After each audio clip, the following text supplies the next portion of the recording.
Greece কি হঠাৎ করে ইসলাম বিদ্বেষী একটা দেশে পরিণত হয়ে গেল নাকি বুঝলাম না। তা যদি না হয় তাহলে এটা কোন ধরনের খবর? বাসায় নামাজ পড়ায় গ্রিসে বাংলাদেশের রেসিডেন্স পারমিট বাতিল।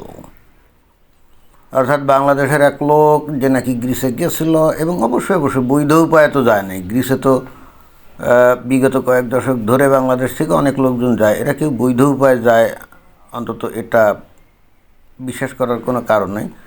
100 জনের মধ্যে 99 জনই নদীখাল সাগর ও মরুভূমি পাড়ি দিয়ে অর্থাৎ টারজান ভিসায় তারা ওখানে গেছে এবং একসময় খুব ইজিলি যাইতে পারতো। বাংলাদেশ থেকে প্রথমে পাকিস্তান যাইতো, তারপরে ইরান যাইতো, সেখানে তুরস্কে যাইতো, তুরস্ক দিয়ে ওখানে তুরস্কের পাশেই তো গ্রিস, ওখানে ঢুকে পড়তো আর কি। এবং গিয়ে বলতো যে আমাদের জীবন বাংলাদেশে খুবই দুর্বিষহ রিস্কের মধ্যে আছে।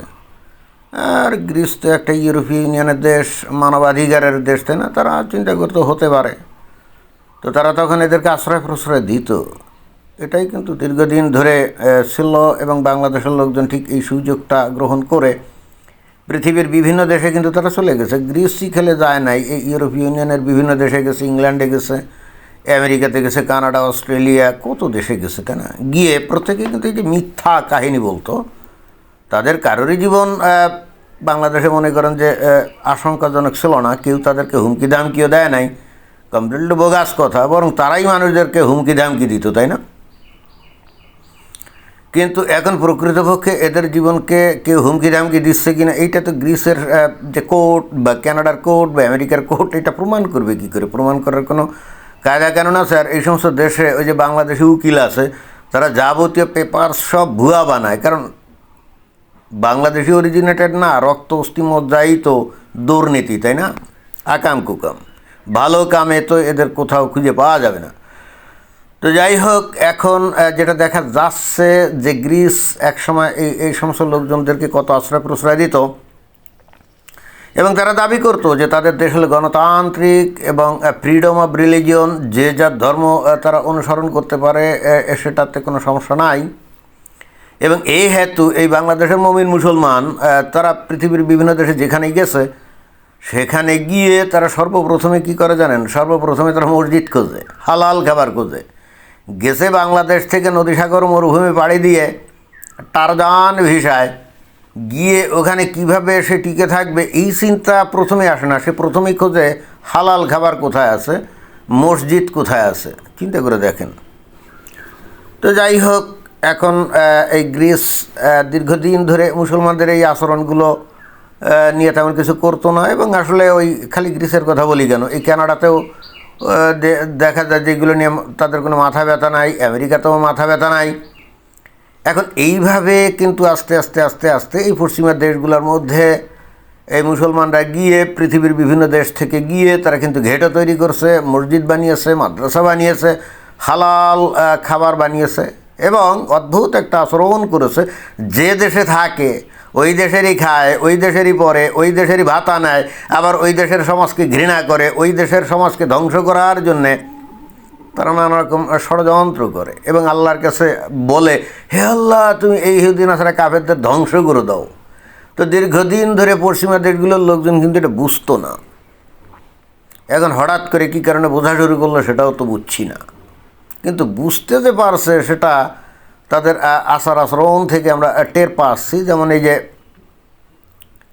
বাংলাদেশি এক লোক কী করছে, এই গ্রিসে অ্যাথেন্সে সেখানে তার বাড়ির মধ্যে কি করছে, ওই জামায়াত অনুষ্ঠান করছে শুক্রবারে। আশেপাশে মসজিদ টসজিদ নাই, তো তখন ওই যে পরিচিত লোকজন তার বাড়িতে যাইতো এবং সেখানে জামায়াত করে নামাজ পড়তো।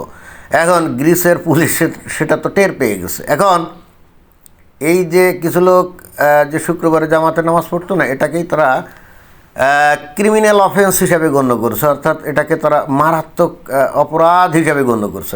নামাজ পড়াকে অপরাধ হিসেবে গণ্য করছে। চিন্তা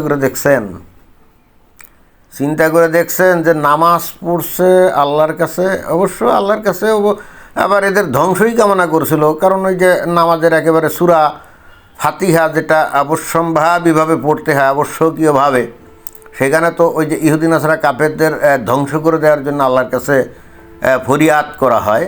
তো নামাজ পড়ার মানেই কিন্তু ওই ইহুদি নাসারা কাফেরদের ধ্বংস করার জন্যেই কিন্তু তারা আল্লাহর কাছে দাবি জানিয়েছে, ফরিয়াদ করেছে।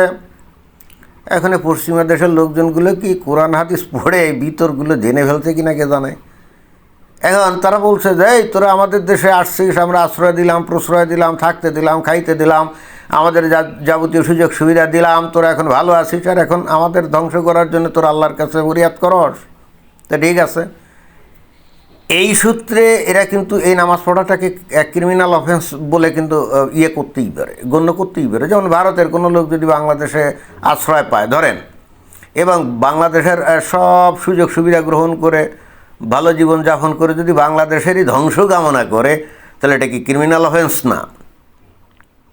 তো এখন পশ্চিমা দেশগুলো ফ্রিডম অফ রিলিজিয়ন দিয়েছে ঠিকই, অর্থাৎ তুমি তোমার ধর্ম পালন করো ঠিকই, কিন্তু ধর্মের নামে তুমি তাদেরকেই আবার ধ্বংস কামনা করবা, এটা তো ফ্রিডম অফ রিলিজিয়ন না। কিন্তু পশ্চিমারা এতদিন যেটা বোঝে নাই সেটা হলো যে অন্য ধর্মের মানুষদেরকে যতই ফ্রিডম অফ রিলিজিয়ন দেওয়া হোক না কেন, তারা কিন্তু যেমন ধরেন যে ইহুদি বা খ্রিস্টান বা বুদ্ধিস্ট বা এমনকি ইহুদিরা এই গ্রীসে গিয়ে যদি থাকতো, তারা যদি তাদের ধর্ম পালন করতো, তাহলে কিন্তু তারা তাদের প্রার্থনার মধ্যে কখনো কিন্তু এই গ্রীসের ধ্বংস কামনা করতো না, মানে এই সমস্ত সমাজের ধ্বংস কামনা করতো না। তারা তাদের প্রার্থনায় ভিন্ন কিছু বলতো, যে হে গড অথবা হে যিশু, তুমি আমার জীবনে কল্যাণ করো, এরকম, বা মানুষের জীবনে কল্যাণ করো, সমাজে শান্তি দাও, এরকম। বাট ইসলামী প্রার্থনা তো ওরকম না, ইসলামী দোয়া খায়ের তো ওরকম না। ইসলামের দোয়া খায়ের একেবারে মেইন পয়েন্ট হচ্ছে মুসলমানদের উপরে শান্তি বর্ষণ করো আর অমুসলিমদেরকে ধ্বংস করে দাও, তাই না? এরকমই তো। এবং তারা হলো অভিশপ্ত, এরকম। এবং ঠিক সেই কারণেই কিন্তু এই যে এই হজ উপলক্ষে এই যে লক্ষ লক্ষ লোক এই যে মক্কায় হাজির হয় না, তো ওখানে আখেরি মুনাজাত হয়। ওই মুনাজাতে শুধুমাত্র মুসলমান দেশে বা মুসলমান সমাজে শান্তি কামনা করা হয়, সমগ্র মানব জাতির উপরে শান্তি কামনা করা হয় না। কারণ ইহুদি নাসারা কাফেরদের উপরে তো আল্লাহর কাছে শান্তি কামনা করা যায় না।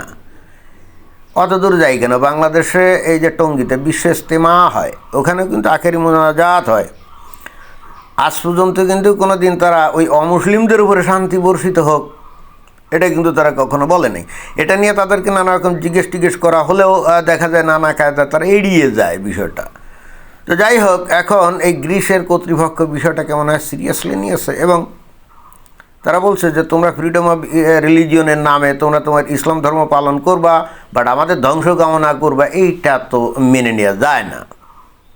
এবং এই হেতু কী করছে, যে বাংলাদেশি তার বাড়িতে এই নামাজের জামাত অনুষ্ঠান করতো তাকে ধরছে, আরও কতগুলোকে ধরছে, আর যার বাড়িতে করতো সে ওখানে কিন্তু অলরেডি মানে পার্মানেন্ট রেসিডেন্ট বা সিটিজেন কিছু জানি হয়েছিল, তো তার ওগুলো বাতিল করে দিয়ে ফাঁসে 2টা লাথি দিয়ে বাংলাদেশে ফেরত পাঠিয়েছে, এবং বলেছে যে যাও তোমার বাংলাদেশে গিয়ে নামাজ পড়ো যত ইচ্ছে খুশি, এখানে এই সমস্ত চলবে না। তো এখন এই কারণে কি এই গ্রিসকে এখন ইসলাম বিদ্বেষী বলা যাবে কি না বুঝছি না। কারণ যার দেশ সমাজ রক্ষা করার দায়িত্ব তো তার, তাই না? এখন গ্রিসের সরকারের দায়িত্ব তো তার দেশের জনগণকে রক্ষা করা, তার দেশের কালচারকে রক্ষা করা, জুডিও খ্রিস্টিয়ান যে ভ্যালুস বা কালচার এগুলোকে রক্ষা করা। এখন মুসলমানরা মানে ধর্ম পালনের স্বাধীনতার নামে সেখানে ঢুকে তাদের ধ্বংস কামনা করবে, এইটা তারা মনে হয় মেনে নিতে আর রাজি নেই। এবং খালি গ্রিস কেন, পৃথিবীর আরও অন্যান্য অমুসলিম দেশগুলোতে কিন্তু এই প্রবণতা দেখা যাচ্ছে, যে কোনোভাবেই হোক মুসলমানদেরকে টার্গেট করা হচ্ছে। আগে এই ধরনের টার্গেট করলে এদেরকে বলা হতো রেসিস্ট, অমুক সমুক তমুক, পলিটিক্যাল কারেক্টনেসের নামে এদেরকে টার্গেট করতেও পারতো না। কিন্তু এখন আস্তে আস্তে পলিটিক্যাল কারেক্টনেসটা আস্তে আস্তে দূরীভূত হচ্ছে। এখন আমার বক্তব্য হলো যে এ থেকে কি মুসলমানরা কোনো শিক্ষা নিবে? তাহলে তারা কি উপলব্ধি করবে যে এটা কোন ধরনের তারা ধর্ম পালন করে, যে যারা নাকি তাদেরকে আশ্রয় দেয় তাদেরই ধ্বংস কামনা করে, এটা কোন ধরনের মানে ধর্মীয় আদর্শ, বা এটা কোন ধরনের আসলে নীতিবাণী? এই প্রশ্ন কি তারা করবে? আমার ধারণা করবে না, অ্যাটলিস্ট আমার তাই মনে হয়। আর যদি করো হয়তো শতকরা 2-1 জন করতে পারে, বাট বাকিরা করবে না। কী কারণে করবে না জানেন? ছোটোবেলায় কানে মন্ত্র দেওয়া হয়েছে কোরআনের বাণী, আল্লাহর বাণী, আল্লাহ কি ভুলভাল বলবে? আল্লাহ যদি বলে যে ইহুদি নাসারা কাফেরদের ধ্বংস কামনা করো, তাহলে ওটাকেই তারা শিরোধার্য মনে করবে। এটাই বাস্তবতা কিন্তু এটাই। ধন্যবাদ।